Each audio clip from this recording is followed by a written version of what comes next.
Fast bowler Indian cricket की इस वक्त की सबसे बड़ी जरूरत है और इसको ध्यान में रखते हुए बीसीसीआई ने इस बार फरवरी में जो सेंट्रल कॉन्ट्रैक्ट अनाउंस हुए थे उनमें 5 फास्ट बॉलिंग के कॉन्ट्रैक्ट दिए थे, जिसमें आकाशदीप, विजय कुमार बेशक, उमरान मलिक, यश दयाल और विद्युत कबीरप्पा। ये 5 खिलाड़ी थे जो इंडिया की स्कीम ऑफ थिंग्स में हैं। आने वाले टाइम में किसी भी फॉर्मेट में ये खिलाड़ी आपको खेलते हुए दिखाई दे सकते हैं। अब तक तो इनमें से कोई भी खिलाड़ी आपको खेलते हुए नहीं दिखा है, लेकिन उम्मीद की जाती है कि आकाशदीप को जिस तरह से टेस्ट डेब्यू का मौका मिला है, बाकी खिलाड़ियों को भी इंडिया के लिए और खेलने का मौका मिलेगा। तो उन 5 खिलाड़ियों में से विद्युत कबीरप्पा का आज हम बॉलिंग एनालिसिस करेंगे कि किस तरह की उनकी परफॉर्मेंस रही है, किस तरह से वो गेंदबाजी करते हैं और फ्यूचर में इंडियन टीम में कौन से फॉर्मेट में उनको मौका मिलना चाहिए जहां पर उनके लिए जगह बन सकती है। अगर आप उनके प्रदर्शन की बात करें तो पिछले 2 साल में जब से उन्होंने डेब्यू किया है, चाहे वो फर्स्ट क्लास क्रिकेट हो, लिस्ट ए हो, T20 हो, हर जगह वो छाए रहे हैं। इनसे ज्यादा विकेट शायद किसी और ने लिए होंगे। 20 मैचेस वो फर्स्ट क्लास के खेले जिसमें 80 विकेट थे। मतलब हर मैच में 4 विकेट इन इंडिया लेना बहुत बड़ी बात है। इतना आसान काम नहीं है जितना आपको दिखता है। 20 की एवरेज, 45 की स्ट्राइक रेट। उसके बाद लिस्ट ए में तो इनके नंबर और भी आगे जाते हैं। 18 मैचेस में 38 विकेट है, मतलब 2 विकेट पर मैच से भी ज्यादा कहीं ना कहीं विकेट ये लेते हैं। 15 की एवरेज है और इनका जो स्ट्राइक रेट है वो सिर्फ और 23 का स्ट्राइक रेट आपको नजर आएगा। देन अगर बात इनके T20 की जाए तो T20 में 14 मैचेस में 25 विकेट है, वहां पर 12 का एवरेज, 12 का स्ट्राइक रेट और T20 का इकोनॉमी जो है वो है 6.13। जैसे आप मोहम्मद शमी के सीम प्रेजेंटेशन की बात करते हैं, दीपक चहर के सीम प्रेजेंटेशन की बात करेंगे, भुवनेश्वर कुमार की करेंगे, ट्रेंट बोल्ट की करेंगे, उस कैटेगरी का सीम प्रेजेंटेशन आपको इनसे देखने को मिलेगा। और जिस तरह इनके हाथ से गेंद निकलती है विद द बैक स्पिन और सीम पे जितना सीधी चलती है, बहुत कम गेंदबाज इंडियन डोमेस्टिक क्रिकेट में होंगे जिनके हाथ में इस तरह की कला है। दूसरी चीज, आप इनकी हाइट का जिक्र जो मैंने किया, हाइट एक तो बहुत सारे गेंदबाजों के पास होती है, लेकिन बहुत सारे गेंदबाज उस हाइट का इस्तेमाल सही से नहीं कर पाते। देखिए यही चीज इनके अगेंस्ट भी जाती है, जिस तरह का इनका रनअप है और बॉलिंग एक्शन है, लेकिन ये अपने रनअप में और बॉलिंग एक्शन में अपनी हाइट का इस्तेमाल पूरा करते हैं। एक होता है कि बहुत सारे जो गेंदबाज है वो साइड ऑन होते हैं और उनका हाथ थोड़ा नीचे से आता है, लेकिन अगर आप इनका हाथ देखेंगे बिल्कुल ऊपर से पूरा कान की सीध से आता है। तो जो एक्सटेंशन ऑफ आर्म है वो आपको देखने को मिलेगा। हाथ जो आता है एकदम टॉप ऑफ द हेड आएगा। सो एक तो इनकी हाइट 6 फीट 2 इंच की, प्लस हाथ का पूरा एक्सटेंशन। सो जो इनका रिलीज पॉइंट है वो नॉर्मल गेंदबाजों से ज्यादा जाता है। इसीलिए वहां पर आपने देखा था कि इनको जो विकेट्स मिलते हैं वो बाउंस से भी बहुत ज्यादा मिलते हैं, और इनका गेंद लेंथ से या जो फुल लेंथ गेंद से जिस तरह से बाउंस कर जाता है वो बहुत सारे बल्लेबाजों को सरप्राइज करता है। आप ये देखिए इन्होंने किस तरह अभिषेक शर्मा को आउट किया है, किस तरह शुभम खजूरिया को आउट किया है, किस तरह नीतीश राणा को आउट किया है, किस तरह प्रभसिमरन सिंह को आउट किया है। ये 4 के चारों विकेट इनको जो है because of the extra bounce मिले हैं। प्लस इनके गेंद मूव कराने की तो काबिलियत है ही है, लेकिन ये चारों डिसमिसल आपको दिखा रहे हैं कि इनकी बाउंस से बल्लेबाज ज्यादा डिसीव होते हैं। जैसे जैकब ओरम थे न्यूजीलैंड की टीम में, उनके बाउंस से उनको बहुत विकेट मिलते थे। पेस आप अगर देखें बिल्कुल आइडेंटिकल नजर आएगी। जैकब ओरम भी लगभग इसी पेस पर ऑपरेट करते थे, 125 से 130 की पेस पर। ये भी लगभग उसी पेस पर ऑपरेट करते हैं, बट जो बाउंस ये जनरेट करते हैं because of his height, because of his extension of the arm, और जिस जगह से इनका हाथ आता है टॉप ऑफ द हेड, वो कुछ इंपॉर्टेंट फैक्टर हैं जिसकी वजह से इनको ये एक्स्ट्रा बाउंस देखने को मिलता है। उसके अलावा अगर आप बात करें, नेचुरली इनकी गेंद जो है वो इन स्विंग होती है, क्योंकि नॉन बॉलिंग आर्म का इस्तेमाल करते नहीं है जो बहुत जल्दी नीचे आता है, नीचे ही रहता है। सो जब आप नॉन बॉलिंग आर्म को ज्यादा इस्तेमाल नहीं करते तो एंगल के साथ ही गेंद आपकी ज्यादा चलती है। सो नेचुरली इन स्विंग इनसे देखने को मिलती है।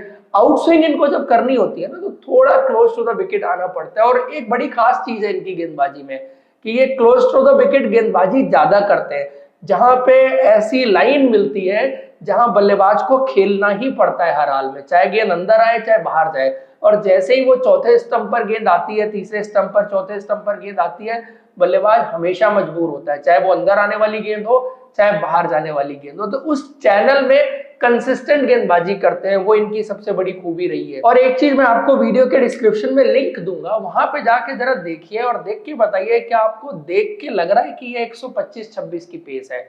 ऑफ द विकेट गेंद इनका कितना तेज निकलता है। बहुत सारे गेंदबाज होते हैं, मैंने देखा है कि आपको स्पीडोमीटर पर पेस उनकी 125-130 ही लगेगी, लेकिन जब आप उनको एज अ बैट्समैन खेलते हैं तो आपको हमेशा वो 5-7 यार्ड ज्यादा फील होगी। तो इनका गेंद पड़ने के बाद सीम पर जिस तरह गिरता है, उसके बाद जो चढ़ता है और जिस तेजी से निकलता है ऑफ द विकेट, वो भी इनकी एक बहुत बड़ी खूबी है जो इनको स्पेशल गेंदबाज की कैटेगरी में डालती है। ये तो वो अच्छी बातें हो गई जो इनकी गेंदबाजी में है, जिसकी वजह से इनको एक्स्ट्रा बाउंस मिलता है, गेंद मूव करती है और जिस तरह से राइज करती है, वो क्वालिटीज है।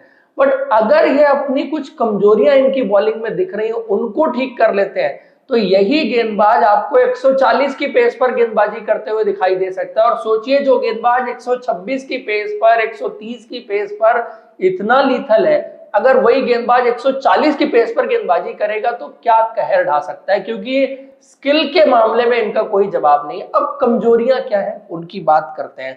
पहली चीज जो है वो ये साइड ऑन तेज गेंदबाज नहीं है, ये ना फ्रंट ऑन फास्ट बॉलर है। तो आप इनका अगर बैकफुट लैंडिंग देखेंगे ना, तो वो साइड ऑन नहीं रहती। और जब किसी बॉलर की, फास्ट बॉलर की बैकफुट लैंडिंग साइड ऑन नहीं रहती है, तो जो कहते हैं कि शोल्डर टू हिप रोटेशन है, वो उतना अच्छा नहीं होता। आप अपने दोनों पैरों को सीधा एक सीध में रखिए और फिर करने की कोशिश करिए और आपका हाथ ऐसे आता हो, तो वो चीज नहीं हो पाएगी। अगर आप बैकफुट को साइड ऑन रखें और फिर देखें, तो हिप टू शोल्डर रोटेशन जो है वो जो होती है, और उसमें यहां पर ये पेस जो है वो कट डाउन करते हैं। दूसरी चीज, बॉलिंग रनअप पे आते हुए लास्ट में ये कोलैप्स करते हैं। इनके स्ट्राइड्स जो हैं, because of that front on backfoot जो है, वो इनका फ्रंट फुट उतना स्ट्रेच होता नहीं है। सो जो ब्रेस फ्रंट लेग की बात होती है, उसका इंपॉर्टेंस ही खत्म हो जाता है, बिकॉज उनका दोनों पैर जो है वो उस तरह से उतने स्ट्रेच ही नहीं होते जहां पर वो बहुत ज्यादा पावर अपने लोअर बॉडी से जनरेट कर पाए।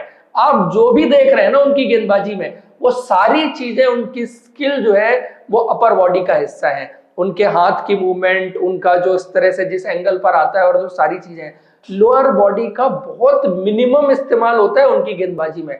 अगर ये लोअर बॉडी में अपना बैकफुट लैंडिंग को थोड़ा सा साइड ऑन करें, और जैसे ही ये उसको साइड ऑन करेंगे तो फ्रंट फुट स्ट्रेच भी इनको मिल जाएगा, हिप टू शोल्डर रोटेशन भी इनको मिल जाएगा। और ये दो चीजें बहुत मेजर रोल प्ले कर सकती हैं उनकी स्पीड बढ़ाने के मामले में। इनको अगर आप देखें, इनकी जो बेसिकली बॉलिंग टेक्निक है, ये कुछ कुछ जसप्रीत बुमराह के जैसी है। मैं टेक्निक की बात कर रहा हूं, मैं बॉलिंग की बात नहीं कर रहा हूं, जिसमें बिल्कुल सीधा होने की वजह से इनको बैक पे बहुत ज्यादा लोड आता है और दूसरा शोल्डर पे भी बहुत ज्यादा लोड आता है। अभी इन्होंने डोमेस्टिक में कोई बहुत ज्यादा क्रिकेट नहीं खेली, लेकिन इस तरह के एक्शन के साथ बॉलर थोड़े इंजरी प्रोन जरूर हो सकते हैं। एक और जो निगेटिव चीज आप इनकी गेंदबाजी में देखेंगे, जो इनकी पेस कट डाउन करने में बहुत इंपॉर्टेंट रोल प्ले करती है, जो नॉन बॉलिंग आर्म है वो नीचे ही रहता है। सो जो भी ये पेस जनरेट करते हैं ना, वो सिर्फ और सिर्फ अपने क्विक बॉलिंग आर्म की वजह से जनरेट करते हैं। इनका बॉलिंग आर्म लेकिन बड़ा क्विक है, ये बात आपको माननी पड़ेगी। नॉन बॉलिंग आर्म भले ही ये उतना अच्छा इस्तेमाल ना करते हो, रनअप उतना अच्छा ना हो, यहाँ पर इनकी जो बैकफुट लैंडिंग है वो उतनी अच्छी ना हो, उतना ज्यादा स्ट्रेच नहीं करते हो फ्रंट फुट को, ये सारी कमियां हैं। लेकिन जितनी ताकत इनके बॉलिंग आर्म में छिपी हुई है, जिस तरह से ये एक्सटेंड करते हैं अपने आर्म को, और जिस पोजीशन में सीम इनके हाथ से निकलती है, वो सारी चीजें अच्छी भी हैं इनकी गेंदबाजी में अगर बात की जाए।